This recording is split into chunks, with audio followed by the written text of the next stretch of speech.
Espacio se habla de la propiedad privada, del Estado de Derecho, de la economía de libre mercado. Se habla de principios y funciones de la libertad en todos los ámbitos de la vida nacional. Aquí se habla libertad.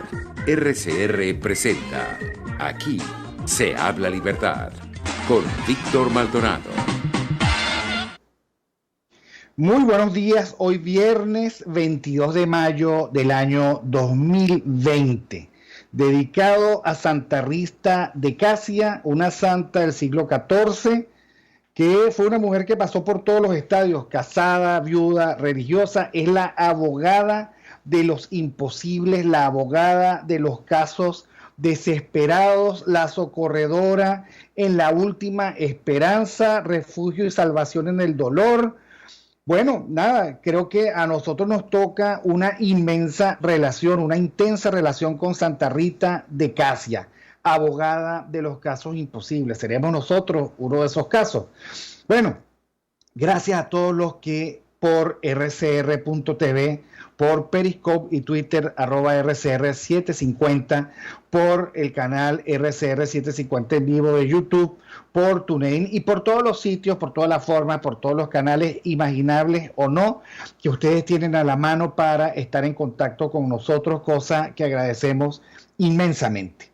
Tener un canal con ustedes es tener un canal con el ciudadano de a pie, con aquel que en este país o en cualquier otro ama, sufre y espera por supuesto algo mejor. Gracias a Jaime Nestares en la dirección general de la estación, a Ulisa Arcaya en la gerencia de producción, Catherine Manzaro, nuestra campeona en la producción, la maravillosa Catherine, José Gregorio González en los controles, que también lo hace muy bien, Argenis Barreto, que nos lee las noticias con esa voz que enamora, Jackson Vargas y Marilia García, con quien tengo el gusto de saludarlo siempre y de esperar en algún momento tener ese abrazo fraterno, volvernos a conseguir en un país absolutamente normal. Los quiero mucho. Vamos a hablar del sentido común hoy. Vivir en Venezuela, ustedes saben, resulta agotador. La crisis es un puñal enterrado en el pecho que nos prohíbe terminar de comprender lo que efectivamente está ocurriendo. Para la mayoría es una sucesión de infortunios que atacan la capacidad de resistencia hasta dejarnos exhaustos. Se vive el fin de la historia, pero con la frustración de no ser como lo imaginamos o lo deseamos. No es ni de lejos la condición de estable prosperidad que permitía a todos la vivencia tranquila y en paz que siempre fue parte de los más intensos deseos de los venezolanos, ¿no? Lo que para nosotros significa el fin de la historia es esta terrible percepción de que todo acabó en una gran derrota, que experimentamos el infierno de una pesadilla recurrente, que no nos deja ver el fin, que nos oculta el principio y que no permite que abramos los ojos y nos percatemos de las trampas de la imaginación. La pesadilla es real. No tenemos la indulgencia de un despertar conmocionados. Esta desazón que vivimos es la realidad. El penar no es solamente que vivamos esta constelación de pesares, este colapso sistémico que no deja lugar a dudas sobre el estruendoso fracaso del socialismo del siglo XXI. El problema es que no es la ruina de ellos, es que nosotros somos la ruina, el síncope, los trozos que se desprenden y la muerte a la vuelta de la esquina. Cansa el saber que no hay fondo en el precipicio y que nada se interpone entre nuestros cuerpos en caída libre y un fondo que no tiene fin. Pero ese no es el peor de los castigos impuestos por ese Dios severo que nos ha dejado en manos del mal y sus agentes. Lo verdaderamente insufrible es que pudiera ser diferente, pero estamos condenados a este desierto por el cual transitamos sin saber a dónde vamos. Lo que resulta una apoteosis del dolor es ver cómo pasan los días, los años, las décadas, la vida completa sin ver resolución alguna, porque los que van adelante lucen perdidos, erráticos, confundidos o son parte vagabundos y sin rumbo. No son perfectos estos tiempos de Dios. Los que han tenido la responsabilidad no han sido capaces de perfeccionarlos hasta la liberación que pide la gente. Ellos nos han hecho perder el tiempo de la gente y han hecho del perder el tiempo una experiencia artística a la que se dedican con obcecación. Mientras ellos tratan de dialogar con el mal silente y consecuencial, mientras intentan una intente, la gente vive mal, se enferma, se muere o se va. Los ojos de los que quedan van perdiendo la luz al percatarse de que son víctimas de una trampa muy compleja.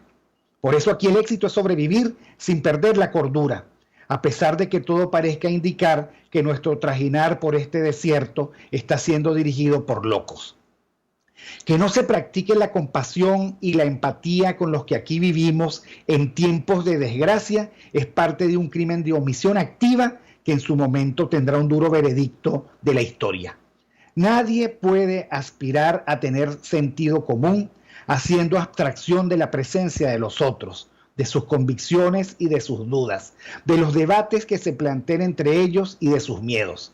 El sentido común es, por lo tanto, un patrimonio de la buena política, que acepta vivir en pluralismo, que reconoce al otro el derecho de tener sus convicciones y que no trata de anularlo o reducirlo a la propia opinión, sin antes haberse dado la oportunidad de pensar, escuchar y discernir una posición bien reflexionada. La mala política hace oídos sordos y deja de ver. No hay peor político que el que se niega a la verdadera empatía, queriendo sustituirla perversamente por la demagogia. Porque no quiere sentir de cerca el clamor de los más desdichados que están urgidos y que no entienden ni quieren saber de las abstractas prioridades de los políticos que están dirigiendo el esfuerzo. La gente quiere romper con su servidumbre y vivir con intensidad un proceso de liberación con propósito ganancioso, donde el esfuerzo y las privaciones se traduzcan en avance y mejoría. La gente no quiere que los líderes hablen de salvar el sistema que los tiene aplastados. No quiere un cambio de manos dentro de la misma lógica macabra. No confía, y con razón, que los que vengan terminen actuando con la misma vileza. Lo que realmente exige la gente es un esfuerzo sostenido para sacarlos del vacío. La gente no quiere escuchar siquiera de acomodos y reacomodos. Lo que necesita es que pase este tiempo y se dé inicio a otro diferente. La gente necesita líderes que comprendan, sin las sorderas de la prepotencia, sin los monólogos narcisistas, sin la crueldad contenida en ese esperar indefinido a que cuajen acuerdos que son imposibles de sostener. Si algo hiere la sensibilidad del venezolano es ese dejar pasar, ese derroche del tiempo, esa distancia psicológica que se plantea entre el sosiego de unos y la extrema angustia de los otros que hacen mayoría y que pasan hambre, sufren enfermedad, padecen soledad, soportan la violencia y todos los días tienen que aguantar el peso de ver pasar el tiempo en una lucha para sobrevivir que al final todos estamos condenados a perder. Por eso, un hombre de Estado es el que tiene la visión del gran número de opiniones diversas y conoce su verdad, o sea, la realidad que en cada caso corresponde a la opinión, al aspecto, y que tiene el coraje de interpretarlos cabalmente. El hombre de Estado genuino encarga la síntesis y desde esa inmensa capacidad de comprensión desarrolla la potencia para intentar un desenlace. El mérito está en intentarlo una y otra vez. La virtud está en no darse por vencidos ni capitular ante la concupiscencia de la ganancia particular. Por eso, si el político no está en la disposición de abrirse a la experiencia de los otros, de esos otros que sufren y ansían una consumación, de nada vale que suba cerros, visite ansiosamente las regiones del país o se dedique a encontrarse con el pueblo. Cuando un político demuestra no comprender nada, con cada encuentro abre un abismo, porque en tiempos extremos es tan importante la empatía como la eficacia. Tan esencial es actuar con integridad y decir la verdad como tener coraje. El coraje, decía Churchill, es realmente la primera y más valiosa de las cualidades humanas, tanto que es la que garantiza la presencia de las otras. El problema de nuestro transitar por el desierto del totalitarismo es que al frente van la futilidad, la soberbia, la mezquindad y la falta de valentía que son propias del pendenciero. En este caso luce muy vergonzoso que el maná se lo repartan entre ellos mientras exigen paciencia al resto. Pero ese transitar por el agreste comunismo del siglo XXI nos ayuda al menos a comprender la magnitud de nuestra tragedia. Duele saber que muchos nos han abandonado sin tener la satisfacción de dejar un país liberado. En el camino, tantos luchadores que han quedado sin avisorar siquiera la tierra prometida, merecerán en el momento de la redención del país un inmenso monumento que nos recuerde su sacrificio. Porque ahora ellos también son parte del polvo que pisamos cada vez que completamos una vuelta al eje perverso que nos desvaría y que nos mantiene perdidos. Empero, el desierto es tiempo de forja y maduración. Es el espacio de desamparo que nos reduce a las necesidades elementales de la subsistencia y nos pone a prueba para que conquistemos desde adentro la libertad a la que tenemos derecho y que es parte constitutiva de la dignidad del ser humano. La estupidez es la incapacidad de generar sentido y por lo tanto la imposibilidad de comprender. La realidad está allí y es lo más objetiva posible. Somos nosotros los que la hacemos imprecisa. Es la mala política la que hace siniestros giros argumentales para hacer pasar lo que es bueno, lo que es malo como bueno, o para hacer ver como si fuera de todos lo que es una causa particular. El sentido común es una lucha contra el embrujo de nuestro entendimiento por medio de nuestro lenguaje. Así lo decía Wittgenstein. Y esto a veces nos empuja a los linderos imprecisos de la negación o de la evitación. Es el sentido común el que te otorga el marco de referencia que te indica si vamos bien o vamos mal. Es la realidad la que te demuestra si estás a punto de entrar en la tierra prometida o si seguimos la traza laberíntica de un desierto interminable. Por eso no hay mejor opción que intentar comprender, imaginar qué es lo que está ocurriendo y caracterizar detalladamente aquello que nos está afectando. Los agentes del mal siempre quieren evitar ese esfuerzo de determinación, descripción, identificación, especificación, para que nunca tengamos claro contra qué debemos luchar. Un adversario impreciso puede pasar por cualquier cosa, incluso como aliado. Si no lo tenemos claro, podemos confundir la estrategia. Si no somos capaces de calibrarlo, podemos errar en la forma de interlocución. ¿No es eso lo que ocurre cuando en medio de tanta confusión quieren negociar con quien no quiere transarse o dialogar con quien prefiere usar la fuerza pura y dura que no necesita para nada del logos para mantener su posición de dominio? Los agentes del mal están interesados en mantener la imprecisión, en obligarnos a la reclusión en la caverna donde solamente vemos formas sombrías para que la imaginación sea perturbada por nuestros miedos y nuestros deseos. Por eso, desde la fila que recorre este camino sin solución de continuidad, no podemos terminar de saber si quien nos guía es estúpido o cómplice o peor aún, el mismo enemigo dirigiendo nuestra perdición. Solo el sentido común es el antídoto. En este sentido común debería hacernos ver que no hay que buscar mayores explicaciones.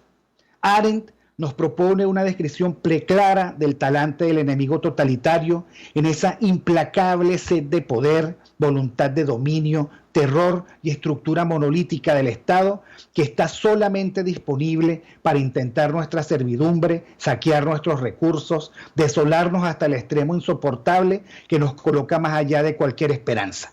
A eso nos enfrentamos y mientras no lo asumamos, seguiremos perdidos. Solo asumiendo la realidad tal y como es, pensaremos cuáles son los requisitos de nuestra liberación y con tranquilidad pagaremos los costos. Porque lo que hay que superar está claramente inscrito en el magisterio de Benedicto XVI.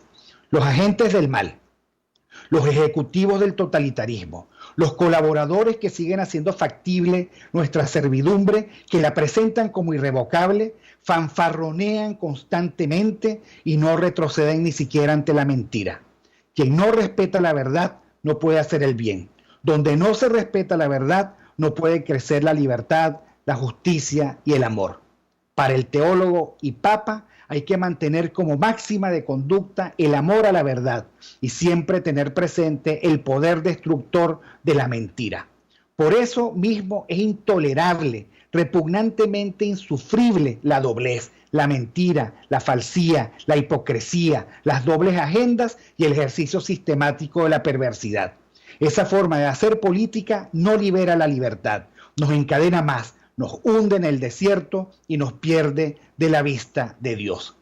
Por más que resulte doloroso el asumir la realidad y sus costos, el despertarnos de la borrachera del tiempo perdido, aunque parezca insoportable el agreste desierto, debemos tener presente que la esperanza que moviliza y libera se fundamenta en la verdad.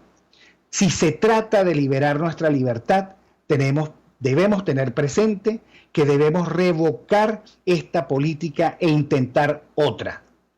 Recordemos siempre que libre es el hombre que vive en la verdad y asume desde la verdad las consecuencias de intentar vivir con dignidad. Nuestro desafío es ahora tomar decisiones de sentido común, saber los costos de esas decisiones y mantener el propósito de sobrevivir para reconstruir desde la fortaleza y la esperanza. Los que aquí vivimos no dejaremos de intentarlo. Vamos al corte y ya regresamos.